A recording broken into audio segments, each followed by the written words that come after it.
the pandemic was weird, man, because we were actually on the last cruise ship going out of America when the pandemic happened. We were the last cruise ship that was allowed to leave America. Oh and my gosh. So when we got back, the whole world had changed. Hey, what's going on, guys? Hey, bud. How you doing? I'm doing awesome. How are you? Doing good. Just landed in Lexington, Kentucky. Oh, very cool. Nice. You got a show there tonight then? Yeah. Rad. Well, I'm Adam. Thank you guys so much for taking time to do this, especially in the middle of your tour. For having us, man. Yeah. So this is a podcast about the two of you and your journey in music, and we'll talk about the new song Hellraisers in Heaven, because dude, I've been singing the hook like all day. Like I listened to it twice and then it was like stuck in my head, and I've been listening to it ever since. I just checked out the video as well, which is a really rad music video. Awesome. Thank you. Yeah. Cool. So I was, start off, where were you guys born and raised? Down in South Georgia. I was born in Waycross, Georgia, and then moved to Baxley, where we both live now, back in 2000, and that's where we met and started making music and all. Oh, cool. So are you originally from Bexley then, Clay? Yeah. I'm born and raised in Bexley.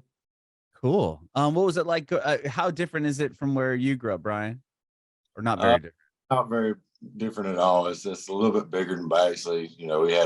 We had a mall and a bowling alley and stuff like that where they did Baxley. So that's cool. Well, what took you up to Baxley? My dad actually lost his job there in Waycross, and we had a river house in Baxley, so we ended up having to move there. And so, I mean, it worked out for the best, though.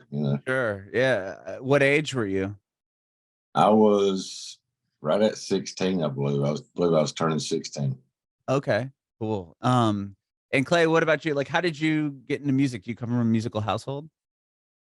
I mean, we definitely a music loving family.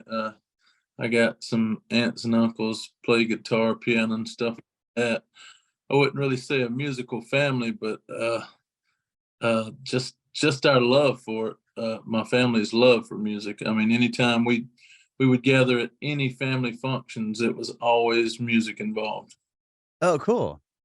So did you learn an instrument at an early age?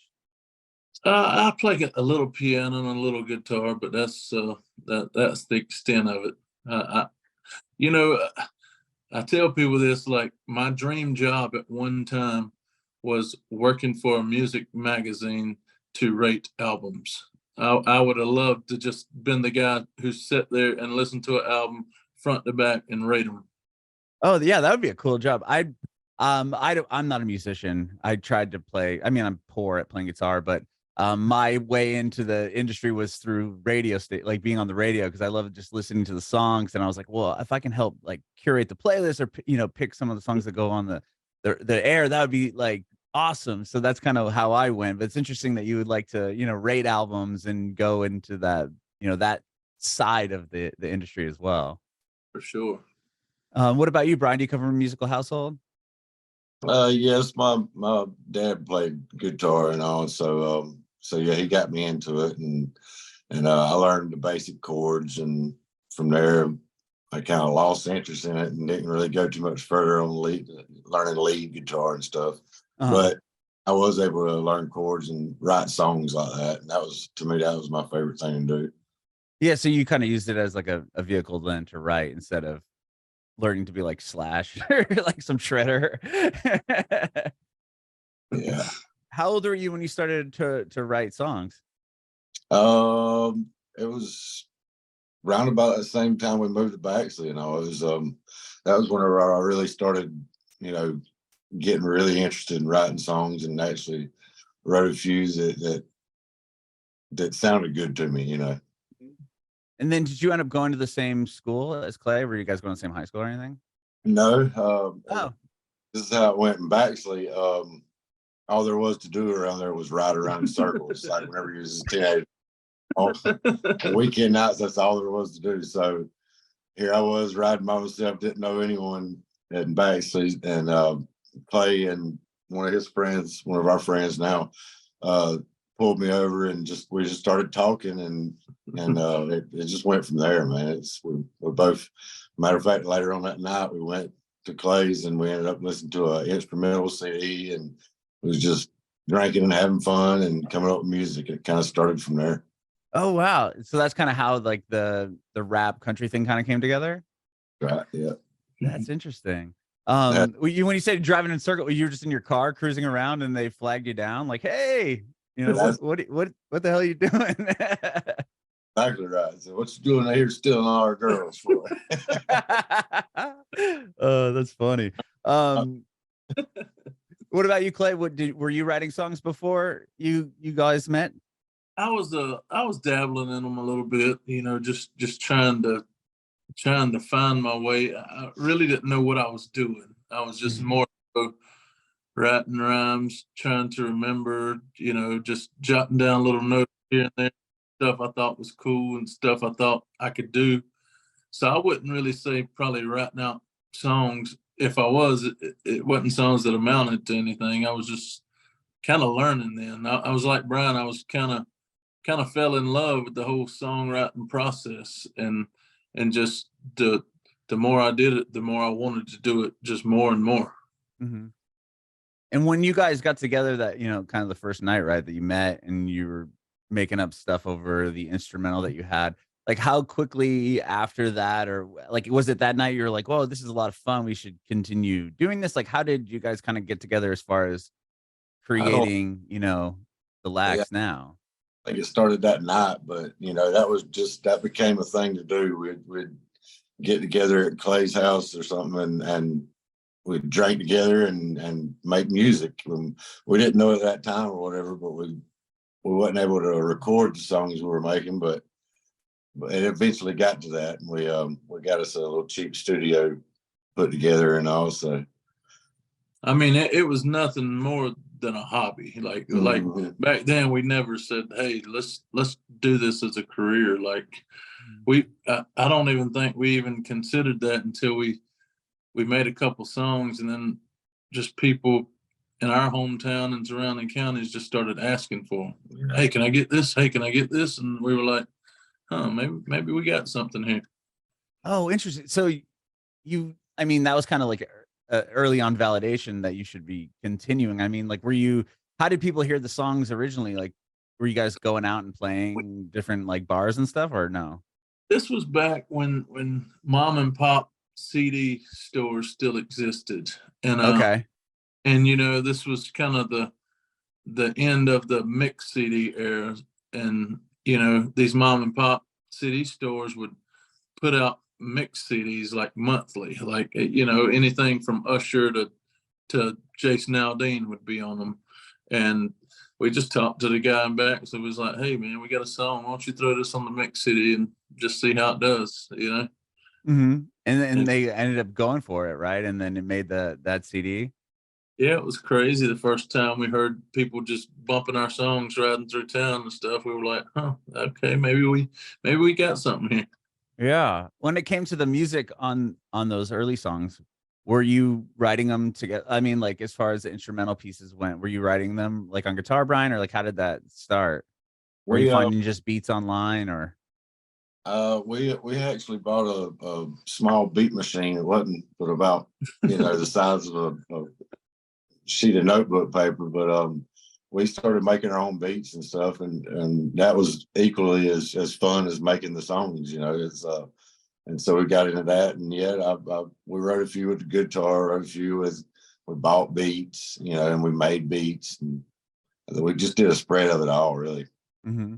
Like Clay said, it was a hobby, and we wanted to know about every little part of writing music, and it was very fun doing all that. Yeah, it was. It was kind of self-taught on everything. You know, our first recording program we bought, I think we bought it for like $27, like in a Best Buy or something. It's like Magic's Music Maker 7 or something like that. And like we thought we were big time then. We hung quilts off the ceiling fan blades and made a vocal booth out of that. Oh man, we were uptown then. That's cool though. I mean, if you think about it now, nowadays people are recording songs like the stuff that came out of like the pandemic, where it was like a song that somebody recorded in like a closet that ends up getting like these huge plays and streams and stuff. It's so cool how it's like progressed so much over the years, where you can just make something and people latch onto it, whether or not it was recorded in $100,000 studio or Right. in your room off a ceiling fan. Oh, for sure. And you never know what's going to sound good until you try it. I mean, we used to be big on making our own sounds and samples and stuff. Like instead of a clap in this song, hey, let's set the mic up outside in the yard and hit these two Easton baseball bats together and record it. And let's use that. Oh, that's cool. That's cool. So we were just real big on just trying anything. I think it's because we were so green. We were just willing to do whatever. And I think that's a benefit, you know what I mean? Like I've interviewed other artists that maybe went to like Berkeley School of Music or Belmont or something, where it's like they're so classically trained where they know this note needs to go with this one and this chord goes this way and this progression goes this way. Whereas I've interviewed other artists that it just kind of made up as they went along, and it's like you make decisions that maybe another more technical person wouldn't have chose, because it's like, well, that doesn't really make sense. And it's like, well, it sounds awesome, right? Or let's go outside and beat baseball bats together and then use that as like a beat. Yeah, I think music theory and music school will teach you that this is the right way to do things, but like I'm a firm believer in like music has no boundaries. There's no right or wrong in music. If it sounds good to you, then do it. That's right. Yeah. Love that. You said like, obviously early on, you didn't think this was going to be a career, or it was more of a hobby. Was there a point like, or can you recall the point when it kind of changed to be more of, oh, wow, there's, more and more people showing up to our shows, or more and more streams, or people are buying our album more? Like, do you remember when that moment happened?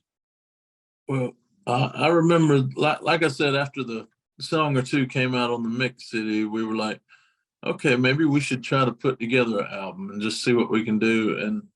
And we ordered like 1,000 copies of that album, and we just set up in the middle of town in our hometown, and those 1,000 copies went in just a few days. And we just kept ordering more, and we'd go to this little town, and then we'd go to this little town, and before you knew it, we were on the road just selling albums, not even doing shows for 6 months. And it was like, okay, now we can upgrade the studio a little bit. We can upgrade the equipment a little bit. Now still having day jobs, but we were like, okay, maybe we can take this a little more serious now. That's cool. So were you going to the towns like, I lived in San Francisco for a few years, and I remember you'd be walking down the street and then somebody would be like, oh, check out my CD. And like, they have like a Discman or something, and like handing you a earbud. Were you guys doing that? Absolutely. We got kicked out of a few stores and Walmart. Yeah. Like we would wait on people to come out with their Walmart bags and sit in their own car and be like, hey, put the CD in your CD player and tell me what you think about it. If you like it, give me what you think it's worth. That's funny. I mean, that takes a lot of, you have to be quite a salesman, and then have like an outgoing personality. Like I couldn't sell anything. I couldn't sell, you know what I mean? Like, so it's cool that you guys have the, the kind of the attitude and in the ambition to go out and do that. Like that takes a lot of skill to be like, I know this is good. Other people have validated the fact that it's good. I'm going to just stop this guy in his car outside Walmart and tell him to check out my CD. Yeah, we got quite a few soliciting tickets. That's funny. And the way you guys have, built your career, it's really impressive. I mean, as far as the amount of shows that you sell out and the tours that you do and the streams that you have, and it's all been real, like without these big label backings and getting the radio chart stuff. I mean, but you have done those things, but it's just interesting that you've done it in that way. Is that all just because you hit the ground running? Like, kind of, it's more like I don't want to say the old school way, but it is kind of where it's touring and really getting your feet on the ground and going. Yeah, definitely. I think it's always just been the love for the music. You know what I mean? Like it's we're just gonna keep making music regardless, and you know, as long as we have fans out here to listen to it, we'll have a job. So Yeah. Mhm. I think that was our very first motivation in this. It was like, man, we love this so much. We don't ever want to go back to having to work a real job again. Uh-huh. And at first that was our motivation. And, you know, now it's like, you know, that worth ethic that we started with just selling CDs to anybody who would listen. I think we kind of took that worth ethic on the road. So like for us being out here promoting an album don't really feel like work because we could be on the roof of a house nailing shingles down right now. Yeah. Was that must have been a big day or was it kind of like a slow process where you're able to go into your job and be like, you know what, putting in the 2 weeks, you know, this is working out. It was kind of a process, you know. I think we maybe could have done it earlier, but you know that fear gets you too. Like, you know, well, what if we never sell another record after today? You know, Mhm. but I mean, it was a chance we took, and it was a best decision I ever made in my career ever. And Mhm. I'm so glad we took that chance. What year was that around? Do you remember? Was that like when you had put out 190 proof or was it before that? I think it was Country Boys Paradise mm, right there. Because we threw Kicking Up Mud out, Mhm. and that we really didn't even know what YouTube really was, so to speak. I mean, it just wasn't popular as popular back then, and you know, we threw it out, and in a couple months, we had people calling us saying, "Man, y'all got 1 million views. Y'all got 2 million views," and we were still Wow.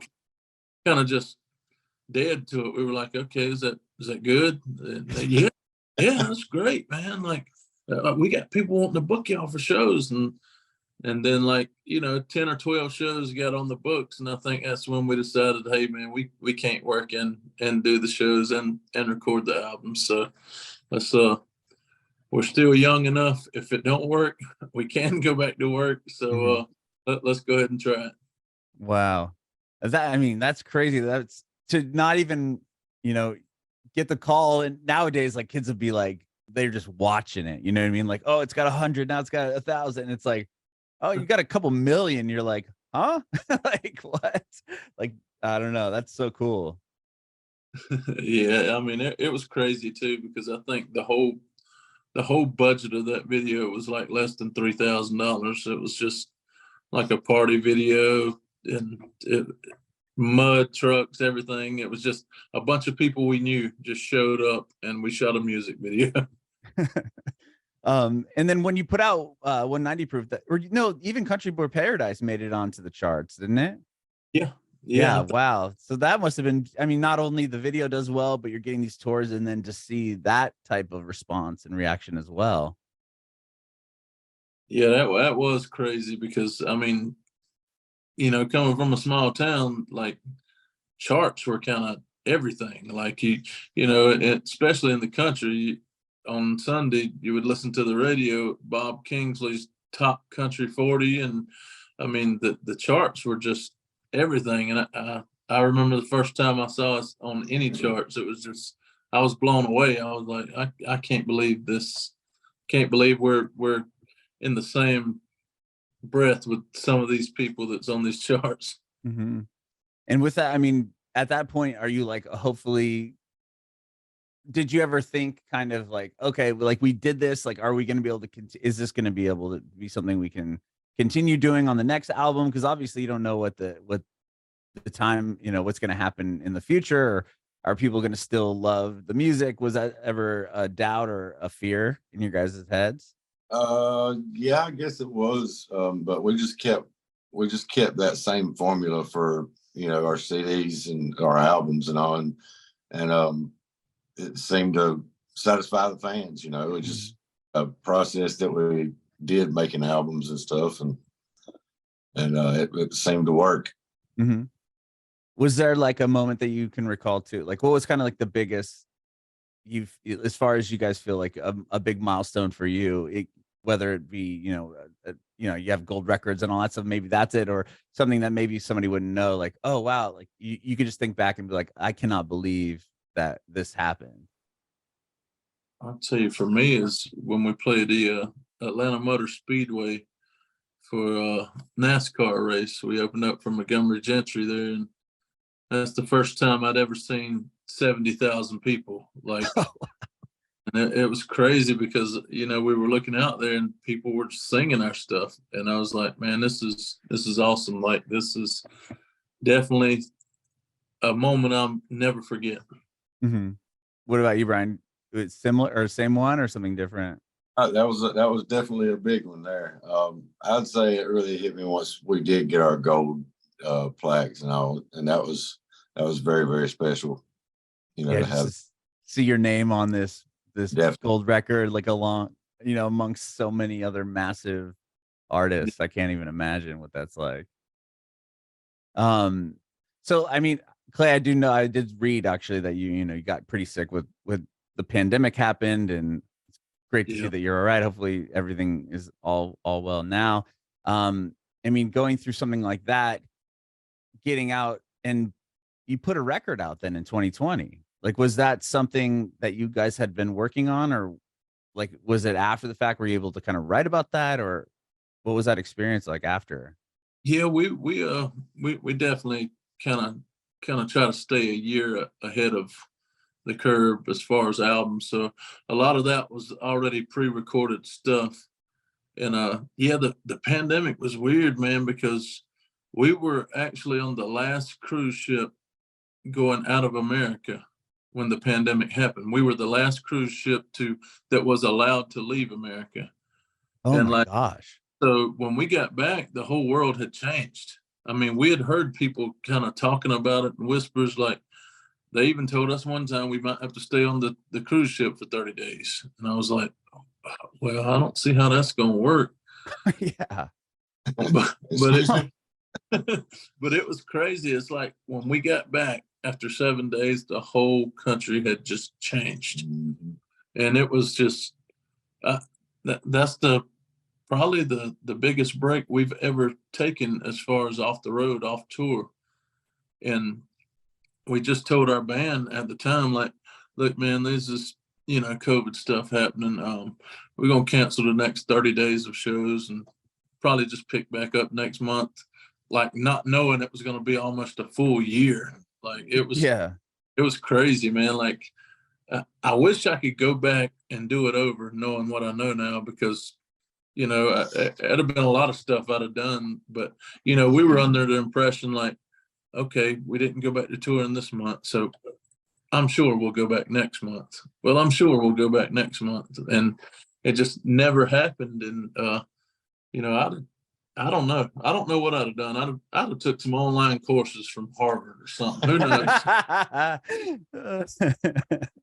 Yeah, I mean, it was like that whole, like exactly what you're saying. It was like, oh, things are going to open up here. Oh, here, 2 weeks, 30 days. Then it's like, now we're at like years later, and it's still kind of a thing that's buzzing around. But yeah, so after a certain point, were you able to be like, with the two, like, okay, this doesn't seem like it's gonna let up anytime soon. Should we start writing some new music, or like, how did you guys get back into, then working, I guess? Shooting a bunch of videos, didn't we? Yeah, we jumped back into the video making of songs that we already had recorded. Mm-hmm. We definitely got back into that, and that kind of got the wheels turning again. So we did everything we could do in our small circle, like to not have people come down that we didn't know or wasn't in our circle. Like, we went back and shot a whole like acoustic album, like in a barn, did some kind of stuff like that with the stuff we were able to do with our resources right around us, instead of like, it was tough to fly a cameraman in from Nashville back then, because, it just, and then there were some states, like when you drove from state to state, you had to check in and you had to, quarantine for 2 weeks before you even, it was just a really weird time. Yeah, no, for sure. Yeah, every state had different rules and regulations, and I can't even imagine trying to get around, working, especially in the industry that you guys do, and the amount of traveling you have to do. That's got to be super weird. I was gonna, so you're on tour now, and the new song that you have, you it has Murphy Elmore in it. He's opening up for you guys, right? Or is he touring with you all? Yeah, yeah, So he that's is. cool. Are you able to then, I'm sure you can play the song on stage as all of you all. Oh yeah, oh yeah. Every night we do it. And how did you guys meet? And tell me about putting that song together. We met through a mutual friend of ours in Nashville, Sonny Bama. He actually owns his own online distribution company called Command Shift, and he would tell us about this guy Murphy. He was like, man, he's a young up and comer. Like he writes really good songs, and like so we're always down to work with anybody new, man. I mean, like there's no limit for us. I don't care if you just starting or you've been doing it for 50 years, man. If you got a passion for it like us, let's work, you know. So, you know, this was a song that Murphy actually brought to the table, and we were like, man, we love this concept. Let's run with it. Let's see if we can develop it a little more. And then another friend of ours, Crucifix, he's actually the one that shot the video, and like he is great at just bringing these videos to life, like a storyboard, like cinematic feeling. So Yeah. Oh, so he put the video together. That's interesting. yeah, he did, man. Like we just all kind of sat down and we write out like a script together of how we think the video should go. And like Cruz is like, he should be working cameras in Hollywood on big movie sets, because like he can take your ideas and bring them to cinematic quality life. Mm-hmm. Yeah, it looks like like you said, it looks like it's shot like a film. I mean, and to watch it, it's like, wow, this looks like it's, you know, shot in Hollywood directors and videographers and everything else. I would have just gone with that, but to know that he did it, that's crazy. And you even have Crucifix on one of your songs, right? He Yeah, features yeah, on a song of yours. yeah. We got a few songs with Crucifix on it. That's cool. So not only does he help, you know, he features on your music, but he was able to do that video for you guys. Yeah, for sure, man. For sure, he's a talented guy. That's a cool video too. Was that shot in Bexley? Now we flew up to Nashville and shot that Okay, one. Yeah. cool. Yeah, I love the part in the video where the guy kisses the fish. Like, Got to have some comedic edges to the videos, even though it's a serious song. You got to make people laugh. yeah, no, it's great. And you know, I love the song is going to be part of an album. Yeah, yeah. We're actually putting the album together right now. Hopefully, have it by end of summer, first of fall. Exciting. That's really Not sure exciting. album yet, but yeah, yeah, we're excited about it too. It's been a couple years, so like that's one of our favorite things to do is put albums together. Mhm. And I think that's cool that you have so many, you know, full albums. And since and it's something that's kind of getting lost in the newer generation with the, you know, put a couple singles out, and but there's something about the full album, even going back to what you were saying earlier about wanting to rate albums, listen to the whole thing and rate it for a magazine or a publication. Because when you put something on, I mean, obviously there's a reason why you guys chose the first song for the record, the last, the sixth. It all has to kind of, you know, weave together in a certain way. For sure. I mean, like we're a product of when we grew up. Like we grew up in the 90s. So Mhm. the big thing in the 90s was going and getting whole albums, and that was one of our favorite things, like seeing how they put this album together, reading their thank yous in the pamphlets, like, and just kind of trying to get inside their mindset of where they were at and how they did it. And I think that's our love for albums. Like I agree. I think it's getting lost in this generation because everybody's just putting out singles monthly or every 2 months, and I'm still a big fan of the whole album. Mhm. And the physical album as well. Like, now I feel like not even a lot of people are doing that. It's like download the thing, or you know, if you have Spotify, you can stream it. But there's something about buying like the vinyl or even the CD or whatever it is. Like, it's cool to just have that, you know, hard copy of something that you really love versus like oh yeah, it's on my phone. Like, I love this band. Like, check out my phone, like this digital picture of it or whatever. Like owning it and just having it forever is such a cool thing to have. For sure. Well, thank you both so much for doing this. I did see you have a hot sauce that you can get on your little VIP thing. What's that about? Like, have you had that for a while? Yeah, well, no, we've had it for a few months now. It's Okay. called River Rat sauce, and it's in our opinion, it's really good. Like it's like a pepper sauce instead of just like your true tomato base. There's no like actual rat in it. So. Oh. Was it a company that you ended up teaming up with, or like how did you come up with did you have any say on the flavor or whatever? Oh yeah, definitely. Oh, that's cool. Yeah, it was a cool process, and we look forward to doing some more like that. That's awesome. Well, again, thank you so much for doing this. I know you guys got a show later and you got to rest up, but I have one more question. I want to see if I can get an answer from both of you. If you have any advice for aspiring artists. Just never lose that creativity and never stop. As long as you love making music, and don't stop. I don't care how many people say that they don't like it, and just somebody out there, you're going to change somebody's life with your music. I love that. What about you, Clay?